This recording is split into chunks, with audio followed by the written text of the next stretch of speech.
প্রধান উপদেষ্টা ডক্টর মোহাম্মদ ইউনূস ও বিএনপির ভারপ্রাপ্ত চেয়ারম্যান তারেক রহমানের বৈঠকের বিষয়ে আরও জানবো আমরা লন্ডন থেকে। ওই বৈঠকের প্রথম অংশে উপস্থিত ছিলেন বিএনপির স্থায়ী কমিটির সদস্য আমির খসরু মাহমুদ চৌধুরী ও তারেক রহমানের পররাষ্ট্র বিষয়ক উপদেষ্টা হুমায়ুন কবির। লন্ডন থেকে হুমায়ুন কবিরের কাছ থেকে এই বৈঠকের বিষয়ে বিস্তারিত জানাতে সরাসরি যুক্ত হচ্ছেন সিনিয়র সাংবাদিক এম এ কাইয়ুম। আপনি রয়েছেন হুমায়ুন কবিরের সাথে। আমি আপনার মাধ্যমে যদি একটু জানতে চাই যে আমরা যে বৈঠক দেখলাম সেই বৈঠকের প্রথম অংশে তিনি ছিলেন, আমরা শুধু নির্বাচনের বিষয়ে জেনেছি, আর কোনো বিষয়ে নতুন করে তিনি জানাতে পারেন কিনা যে আর কি কি বিষয় আলোচনা হয়েছে? হুমায়ুন কবির, আপনাকে অসংখ্য ধন্যবাদ।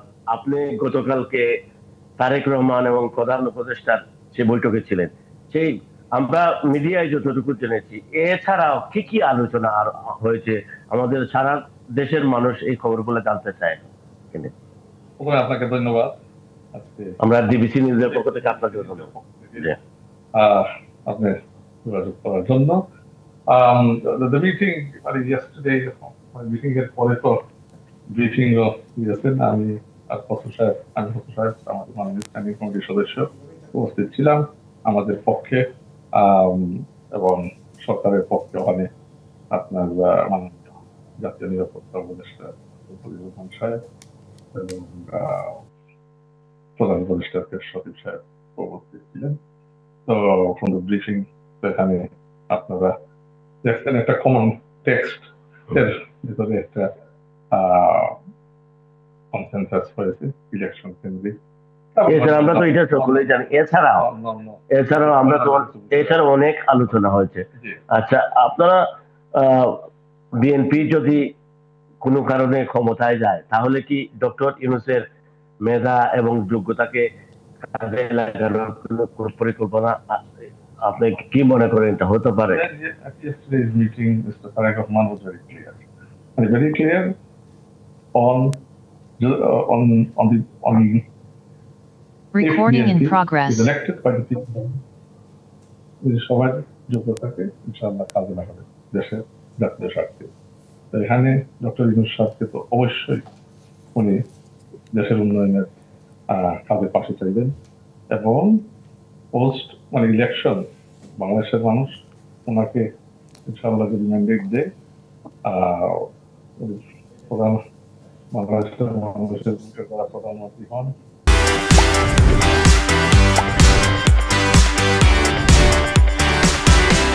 One of the first people he will call is Dr. Yunus, and owner advice সহযোগিতা নিয়ে আমরা এগিয়ে যাওয়ার চেষ্টা উনি করবেন।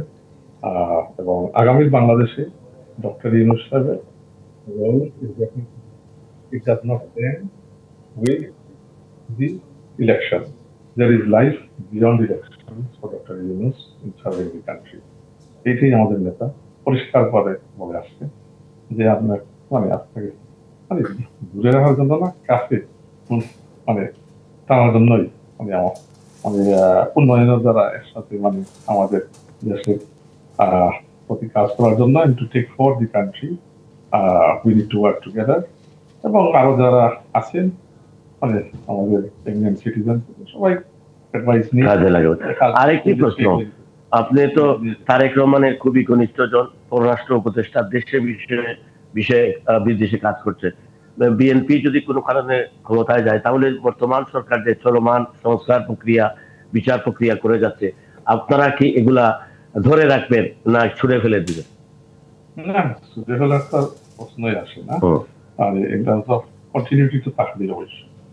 তারপরে বর্তমান সরকারের যে কিছু ডিসিশন মেকিং আছে বা কিছু লং টার্ম ডিসিশন মেকিং তাদের যেখানে আমরা মনে হয় তাদের কিছু ইনপুট দিয়ে যাচ্ছে, আমি অ্যাডভাইস দিয়ে যেতে পারে, যে অ্যাডভাইসের ভিত্তিতে তারেক রহমান সাহেবের নেতৃত্বে ইনশাআল্লাহ বিএনপি সরকার গ্রহণ করলে এই অ্যাডভাইস এবং আমাদের তো পলিটিক্যাল প্রোগ্রাম একটা থাকবে, ওই দুটোটার সমন্বয়ে আমরা ইনশাআল্লাহ it will help the elected political government to take decisions that will be for the benefit and national interest for the people of Bangladesh. আপনারা যে তারেক রহমান ইউনূসের মধ্যে যে নির্বাচনের বিষয়ে কথা হয়েছে, রমজানের পূর্বে নির্বাচন, এটা কি আপনারা সন্তুষ্ট? আপনারা কতটুকু আশাবাদী রমজানের পূর্বেই নির্বাচন হতে পারে? রমজানের আগে নির্বাচন এটা শুধু বিএনপির দাবি না, বাংলাদেশের জনমানুষের দাবি। রমজানের মধ্যে তো আমাদের কালচারও নাই, নির্বাচনী কালচার কোনোদিন জি বলেন। জি জি, অসংখ্য ধন্যবাদ এম এ কাইয়ুম এবং হুমায়ুন কবিরকেও ধন্যবাদ আমাদের সাথে যুক্ত হয়ে আজকে সময় দেওয়ার জন্য। দুজনকেই ধন্যবাদ।